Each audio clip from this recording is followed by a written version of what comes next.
하나님 말씀은 신약성경 요한복음 1장 29절로 34절까지 말씀입니다. 요한복음 1장 29절로 34절까지 말씀을 제가 봉독하겠습니다. 1장 29절 말씀입니다. 이튿날 요한이 예수께서 자기에게 나오심을 보고 이르되 보라, 세상 죄를 지고 가는 하나님의 어린 양이로다. 내가 전에 말하기를 내 뒤에 오는 사람이 있는데 나보다 앞선 것은 그가 나보다 먼저 계심이라 한 것이 이 사람을 가리킴이라. 나도 그를 알지 못하였으나 내가 와서 물로 세례를 베푸는 것은 그를 이스라엘에 나타내려 함이라 하니라. 요한이 또 증언하여 이르되 내가 보매 성령이 비둘기같이 하늘로부터 내려와서 그의 위에 머물렀더라. 나도 그를 알지 못하였으나 나를 보내어 물로 세례를 베풀라 하신 그이가 나에게 말씀하시되 성령이 내려서 누구 위에든지 머무는 것을 보거든 그가 곧 성령으로 세례를 베푸는 이인 줄 알라 하셨기에 내가 보고 그가 하나님의 아들이심을 증언하였노라 하니라. 아멘.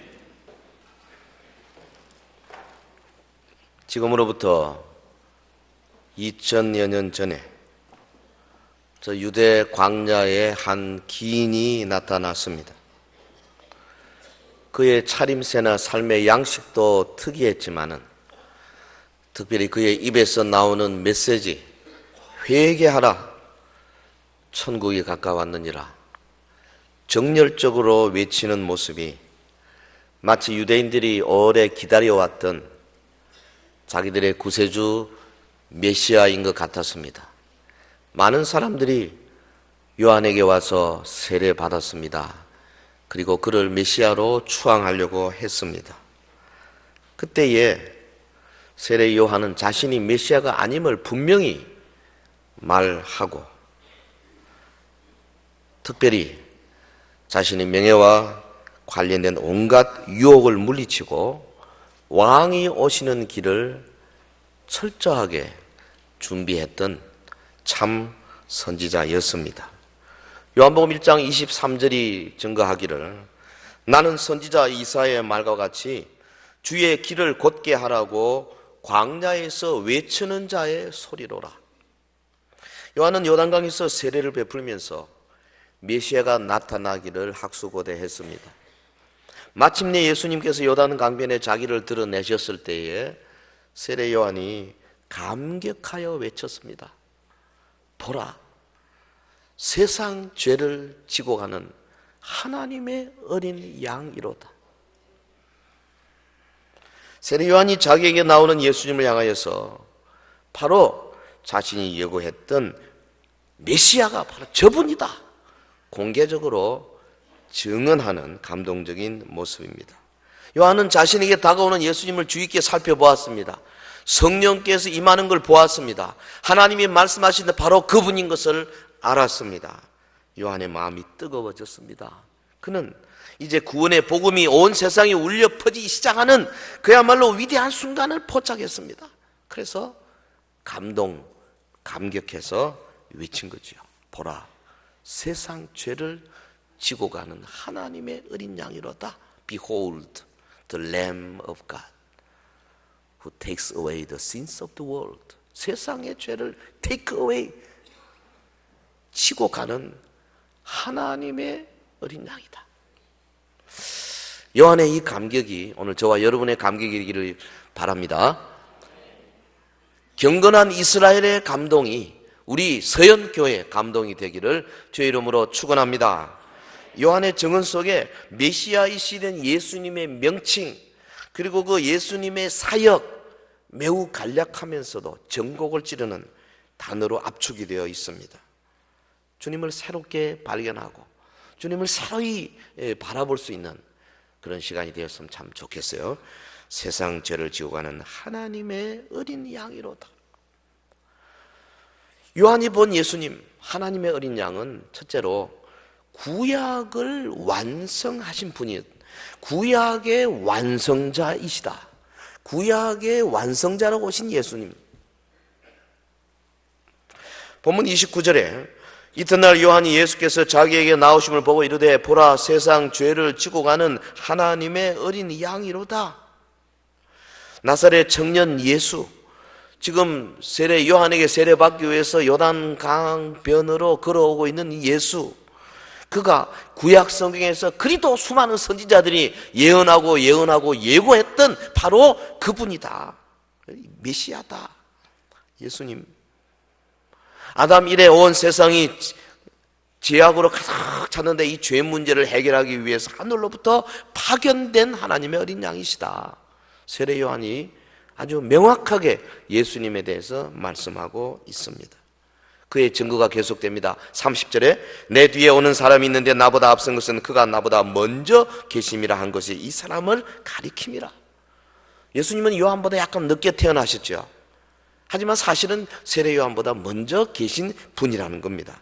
그는 구약의 선지자가 예언한 대로 성령으로 세례를 베푸는 이였습니다.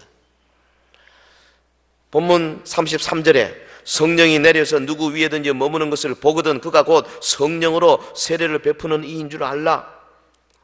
여러분, 오늘 본문을 통해서 예수님에 대한 우리의 생각 가운데 아주 중요한 부분 하나 꽉 붙으시기 바랍니다. 예수님은 구약을 완성하기 위해서 오신 분이에요.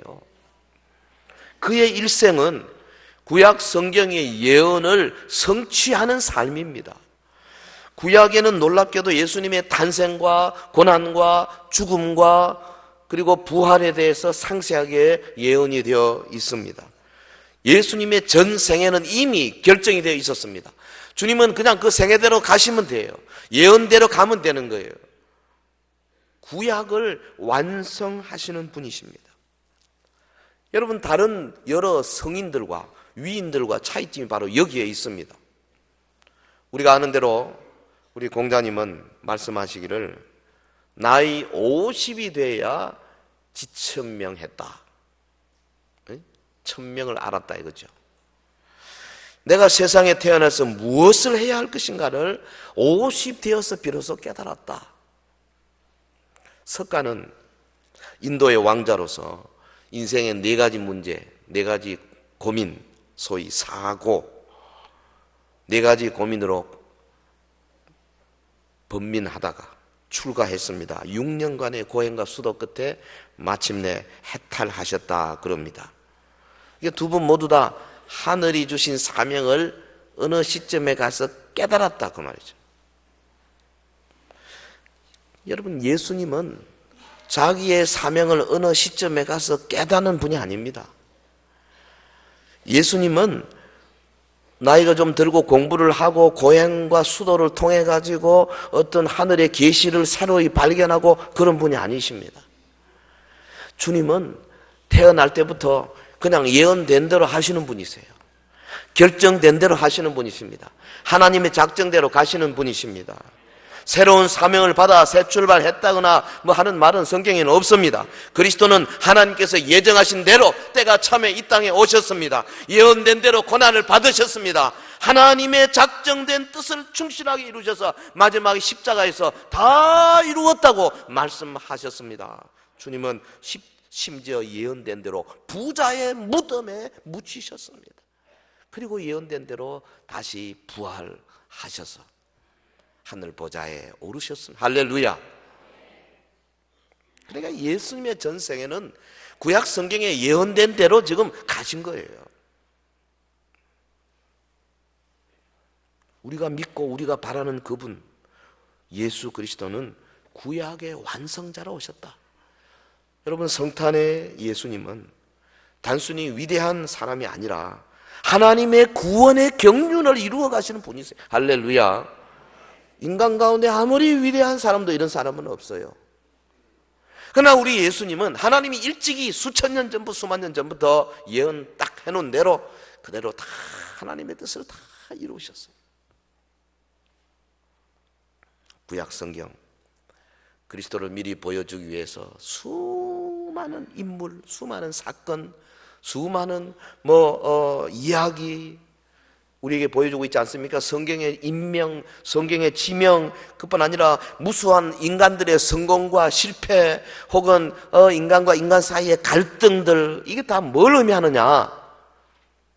이 땅이 얼마나 죄로 가득 차며 그 죄를 해결하기 위해서 예수님이 어떻게 오실 것이며, 그가 오셔서 어떤 삶을 살 것이며, 어떻게 이 죄 문제를 해결할 것이며, 어떻게 구속의 역사를 이루고 갈 것인가를 말하는 그 모든 상징들인 것이죠. 그러니까 구약의 그 우리 예언과 상징들을 보면서 예수님에 대해서 어마어마한 양으로 아주 상세한 부분까지 우리가 말씀을 먹을 수가 있는 것입니다. 근데 구약에 있는 이 예언과 상징들은 그러나 예수님 자체와는 조금 차이가 있어요. 구약 예언 상징 불완전합니다. 완전치 못합니다. 그러나 예수님은 그 자체가 완전하십니다. 구약의 제사는 임시적이고 일시적인 것입니다. 그러나 예수님의 희생제사는 영원하시고 완전하시고 단번에 이루신 것입니다. 예수님은 그 삶 자체가 완전하신 분.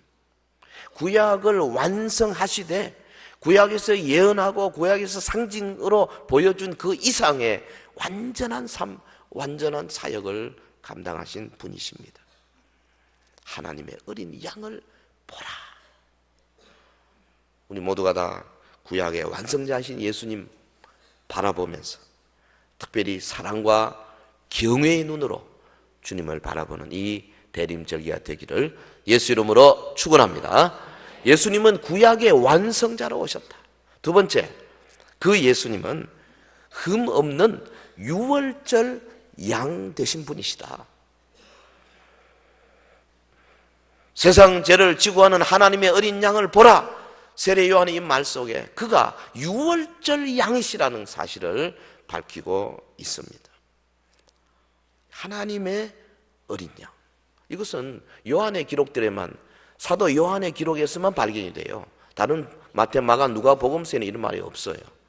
저 사도행전에 한 번 8장에, 그다음에 베드로 전서 1장에 한 번 나오고 나머지 다 사도 요한이 쓴 요한복음, 요한 1, 2, 3서에만 나오는 단어입니다. 세례 요한이 예수님에게 이 칭호를 사용할 때는 유대인들의 의식 속에 들어있는 이 어린 양의 개념을 우리가 알 필요가 있어요. 어린 양, 헬라말로 하면 암노스, 히브리말로 케베스라는 거예요. 이것은 대부분 희생 제물과 연결시켜서 사용되는 단어입니다.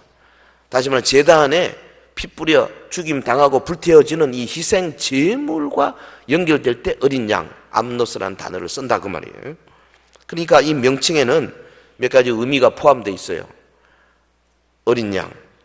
첫째는 예수님은 어린 양이 가진 특징들로 상징되는 그런 분이시다. 예수님은 어린 양의 특성을 가지신 분이시다. 이런 뜻이 들어있어요.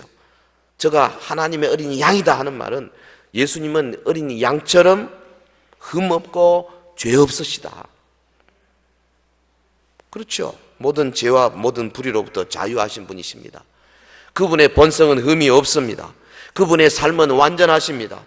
그분의 행위에는 비난받을 것이 없습니다. 그분에게는 어떤 약점이나 부족함이 없습니다. 아멘.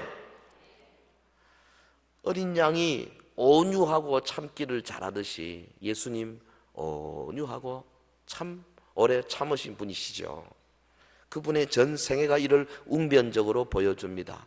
얼마나 많은 사람들이 예수님에 대하여 모욕하고 무시하고 조롱하고 거짓 증언하고 그랬습니까? 예? 선지자 이사야가 이미 예언했습니다. 이사야 53장 7절에 그가 곤욕을 당하여 괴로울 때에도 그의 입을 열지 아니하였으며 마치 도수장으로 끌려가는 어린 양과 틀 깎는 자 앞에서 잠잠한 양같이 그의 입을 열지 아니하였도다. 원수들 앞에서 주님은 어린 양의 성품을 완벽하게 나타내셨습니다. 종교 지도자들 앞에서, 빌라도의 법정에서,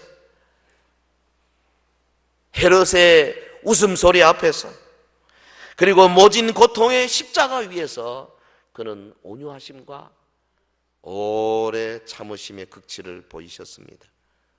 특별히 어린 양의 특징 가운데 뭐가 있냐면 우리 인간들에게 어린 양은 버릴 것이 하나도 없이 모두가 다 유용한 거예요.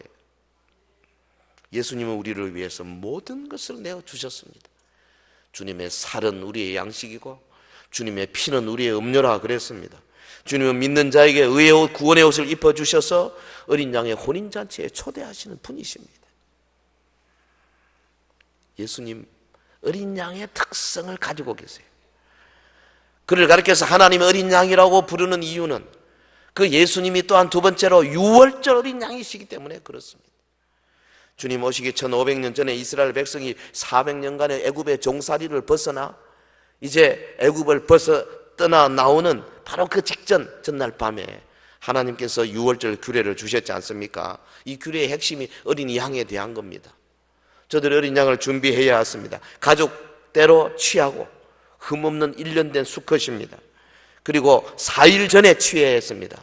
그리고 그날 당일 유월절 해질 때에 이제 해중 가운데서 잡아 죽여야 했습니다. 뼈를 꺾어서는 안 됩니다. 고기는 불에 구워 먹습니다. 그 피를 문 좌우 설주와 임방에 바르도록 구체적으로 이렇게 규례를 정하셨어요. 왜 그렇습니까? 이게 다 예수님을 가리키는 표현이에요. 완전한 삶을 사셨습니다. 예수님. 주님은 특별한 목적을 가지고 이 땅에 오셨습니다. 죽기 나흘 전에 예루살렘에 입성하셨습니다. 주님은 모든 백성이 보는 가운데 십자가에 달려 피를 뿌리시고 죽으셨습니다. 그의 뼈가 꺾이지 않으셨습니다. 모든 사람에게 주님의 보혈은 구속의 피로 역사하여 장차 올 진노를 피하도록 해주셨습니다. 유월절 그 밤에 죽음의 천사가 피가 발린 집 문을 넘어서서 유월했던 것처럼 오늘 그리스도의 보혈로 우리의 영혼에 피를 발랐을 때에 죽음의 천사가 우리를 건들지 못한다 그 말이죠. 사랑하는 성도 여러분, 예수님은 흠없는 유월절 어린 양으로 오셨어요. 주님은 어린 양으로 오셔서 자신을 온전히 희생 제물로 내어놓으셨습니다. 보면 29절에서 예수님 세상 죄를 지고 가는 어린 양이라고 그렇게 표현했습니다. 이 짧은 구절 속에 그리스도의 사랑과 희생과 순환과 승리가 함축되어 있지 않습니까? 세상 죄를 지고 간다, 아이로의 현재 분사입니다. 이 말은 지고 간다는 뜻도 있지만은 없이 한다, 제거한다는 뜻이 더 강한 단어예요. 지고 간다는 뜻은 말은 없앴다기보다 단순히 감당한다는 의미가 강하기 때문에 세상 죄를 그냥 감당한다 이것보다는 이거는 너무 율법적이지 않습니까? 그래서 차라리 없이 하다로 번역하는 것이 오히려 원문에 더 정확할 것입니다. 세상 죄를 제거한다. 아세셀 염소에게 죄를 지어서 광야로 가게 하거나 재물을 단위에 불사른 구약의 제사들은 죄를 없이 할 수 없었습니다. 죄를 생각나게 할 뿐이었습니다. 그러나 그리스도는 자기 몸을 단번에 들이심으로 우리로 거룩함을 얻게 하신 줄 믿습니다. 예수님의 사역은 그러니까 믿는 자의 죄를 없이 하시고 그들을 거룩하게 하시는 구속의 사역이었어요.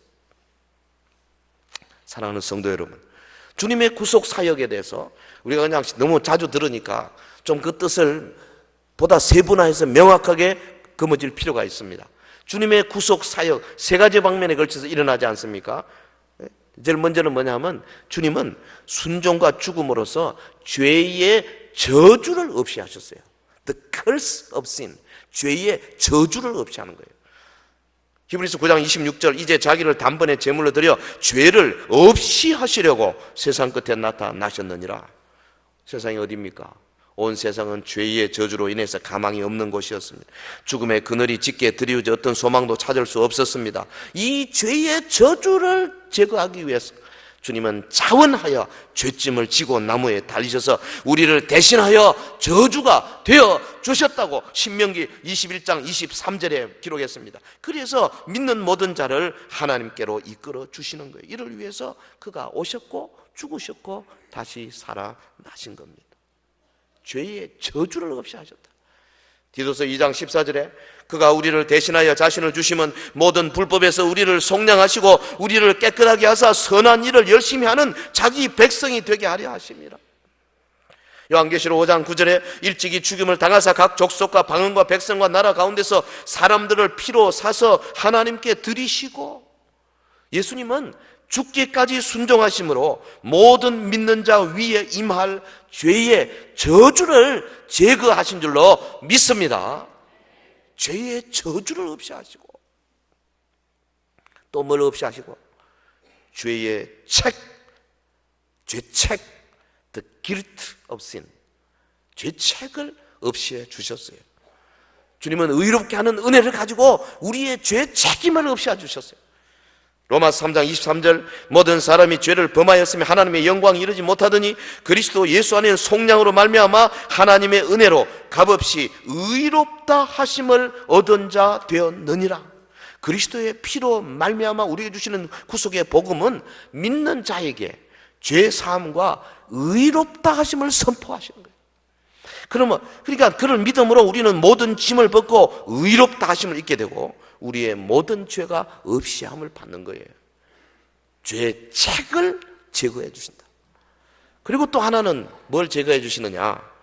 성령과 보혈로서 죄의 오염을 없이 해 주신다 그랬어요. The pollution of sin.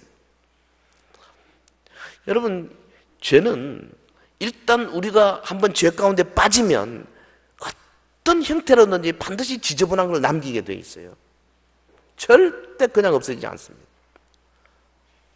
좀 심한 예로 우리가 마약을 계속 했다. 내가 마약을 딱 끊어도요, 거기에 남아있는 이 영향이 계속 가는 거예요. 술을 계속 오랫동안 많이 먹으면 여러 가지 장도 문제가 생기고 코도 빨개지고 이런 게 남아있는 거예요. 죄는 악취를 풍기게 돼 있어요. 오염, 썩습니다. 사람의 영혼을 썩게 만드는 거예요. 근데 예수님 그리스도의 보혈로 우리의 죄의 그 냄새까지, 죄의 더러움까지, 죄의 오염까지 깨끗이 씻어버리는 줄 믿습니다. 우리의 죄짐을 지고 칼부리를 올라가시던 어린 양 예수님의 모습, 그 예수님의 구속의 사역을 근거해서 성령님께서 오셔가지고 그리스도의 보혈을 우리의 양심에 적용하시지 않습니까? 그래서 죄로 인해서 더러워진 냄새나는 여러 죄 때문에 달라드는 박테리아들, 더러운 세균들 싹 깨끗이 씻는 거죠. 여러분, 죄는 우리 관점에서 판단하는 것이 아닙니다. 성령의 관점에서 판단하는 거예요. 성령께서는 그리스도의 보혈을 우리의 양심에 적용하셔서 우리를 모든 죄로부터 정결케 하십니다. 설교자 필립스가 그렇게 말했어요. 성령님은 고백하지 않는 죄에 그리스도의 보혈을 적용하지 아니한다. 예수 그리스도의 보혈이 무조건 되는 것이 아니에요. 성령님은 우리가 우리의 의지를 가지고 입으로 고백하는 죄를 보혈을 적용해서 깨끗하게, 죄의 뿌리부터 시작해서 죄의 저주와 죄의 책임과 죄의 오염을 다 제거하시는 놀라운 역사를 주시는 줄 믿습니다. 그래서 지금도 성령님 보내셔서 내게 물들어진 이 죄의 찌꺼기들, 죄의 냄새들을 제거해 주시고 나를 거룩한 성도로 만들어 주시는 거예요. 그는 유월절 어린 양으로 오셨어요. 그래서 그리스도의 피를 구속의 피다, 그렇게 말하는 겁니다. 사랑하는 성도 여러분, 하나님의 어린 양을 보라. 세례 요한이 예수님을 향해서 그 부르짖던 외침 가운데 세 번째는 그는 하나님이 준비하신 양이다. 하나님의 어린 양이시다. 이 개념이 들어가 있습니다. 세상 죄를 지고가는 하나님의 어린 양이로다. 하나님의 어린 양. 하나님의 이 오브도 전치사 오브는 하나님이 준비하신 이런 뜻이죠. 호 암노스 투세우, 하나님의 어린 양이다. 그러니까 구원의 주체가 하나님이라는 선언이에요. 예수님은 구원을 설정하시고 구원을 이루시는 하나님이 보내신 분이시다. 세례 요한이 볼 때 저분은 하나님이 보내신 메시아이다. 할렐루야.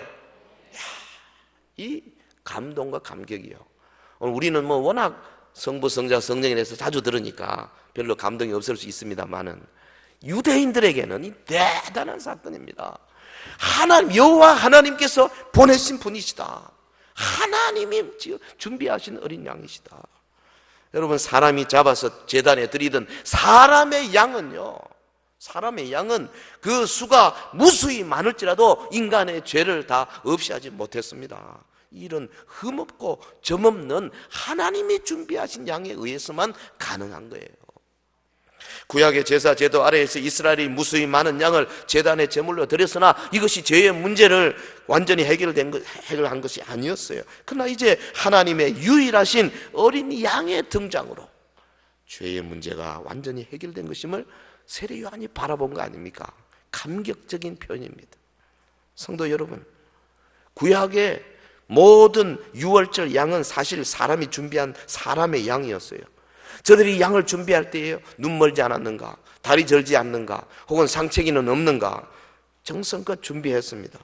1년 된 수양을 준비하라 그랬습니다. 그 말은 무슨 말이냐면 오늘 유월절 절기라면은 1년 전 유월절 때부터 준비한다 그 말이죠.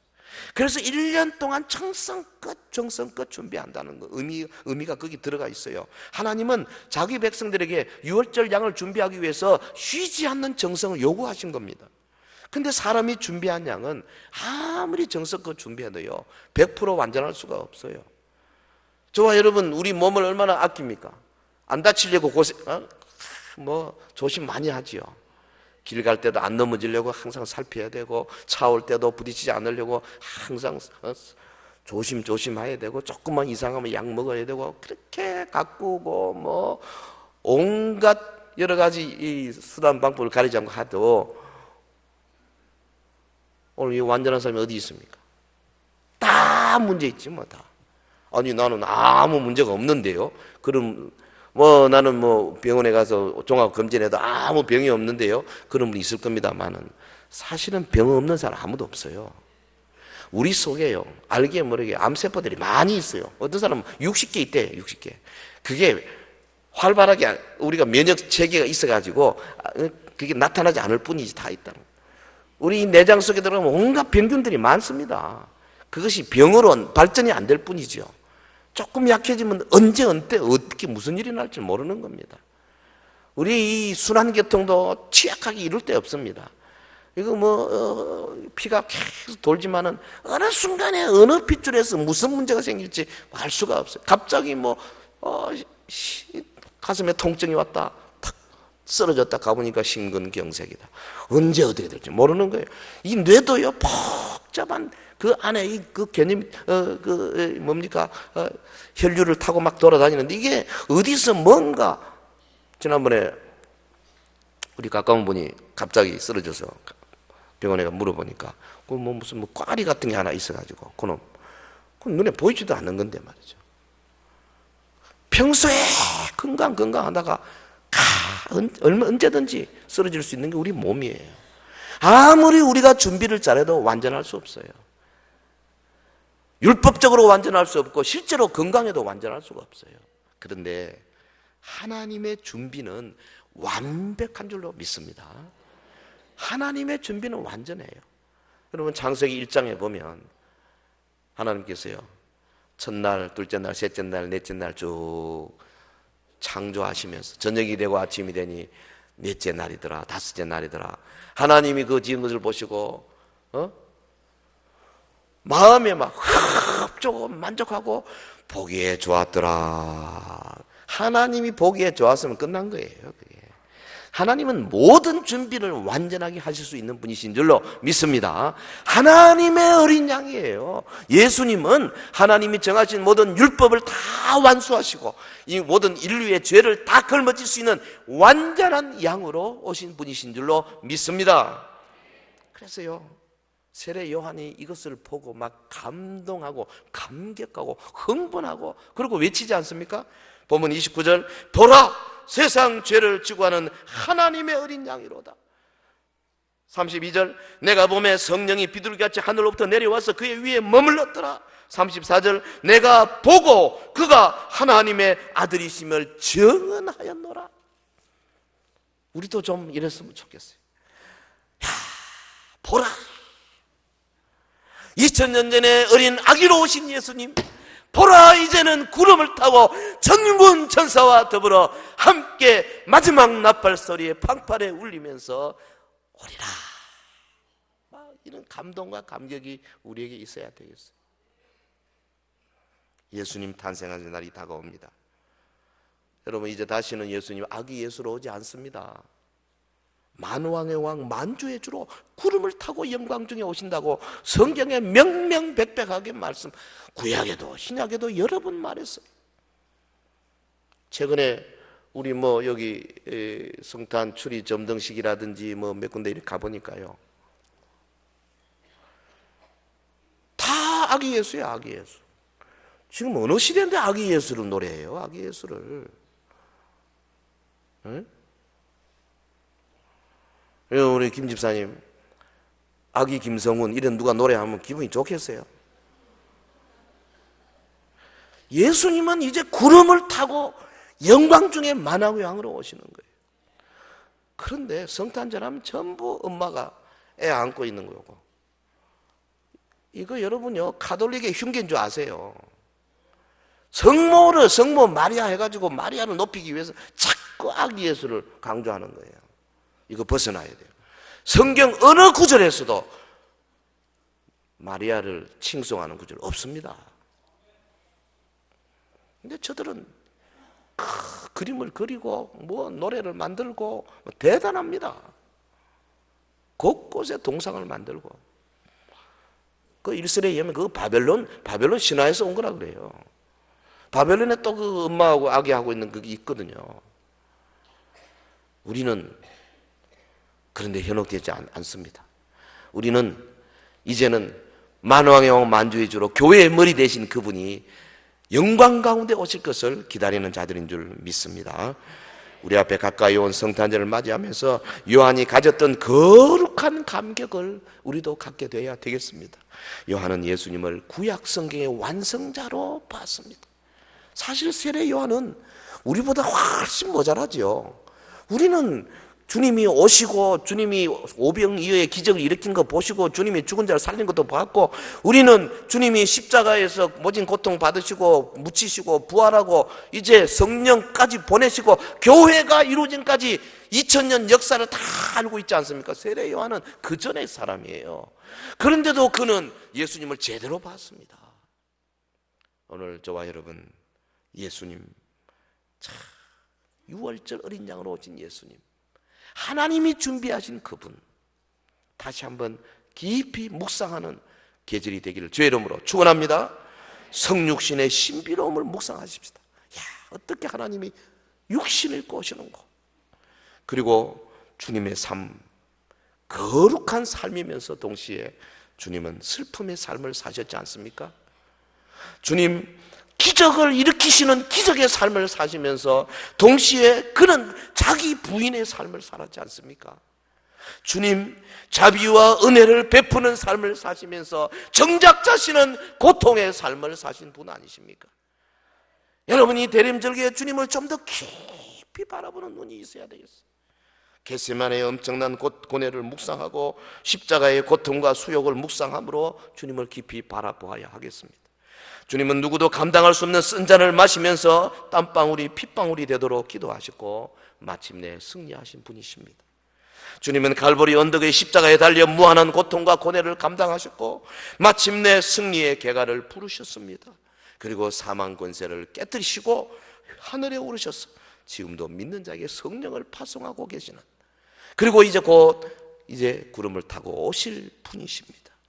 마지막 날에, 주의 날에 온 세상이 주를 볼 것이라 그랬습니다. 계시록 1장 7절에 보면 심지어 그를 찌른 자들도 볼 것이라 그랬습니다. 누가 그를 찌른 자들입니까? 십자가 밑에서 창을 찌른 그 한 사람을 이야기한 겁니까? 그렇지 않습니다. 오늘 이 시대 주의 복음의 말씀을 조롱하고 하나님의 교회를 어지럽히고 주의 사역자들에 대해서 엔티를 노릇을 하고 하나님의 복음 전파하는 것을 이렇게 저렇게 방해하는 모든 자들이 그를 찌른 자들이 될 것입니다. 그가 구름을 타고 오실 때에 이 땅에 있는 그를 찌른 자들이 다 바라보고 산이 아파야 나를 가리라고 부르짖어 외치게 될 날이 속히 오게 될 것이라고 말이죠. 그러나 오늘 저와 여러분 예수 그리스도의 그 구속의 그 역사를 믿고 그 보혈 때문에 내 죄의 저주가 사라지고 그 보혈 때문에 나의 죄의 책이 사라지고 그 보혈 때문에 죄의 오염으로부터 벗어나서 거룩한 삶을 살았다는 확신을 가진 우리들은 주님이 오실 때에 할렐루야 찬송하면서 주를 향하여 달려나가게 될 줄로 믿습니다. 이 은혜가 저와 여러분에게 충만하게 있기를 예수 이름으로 축원합니다.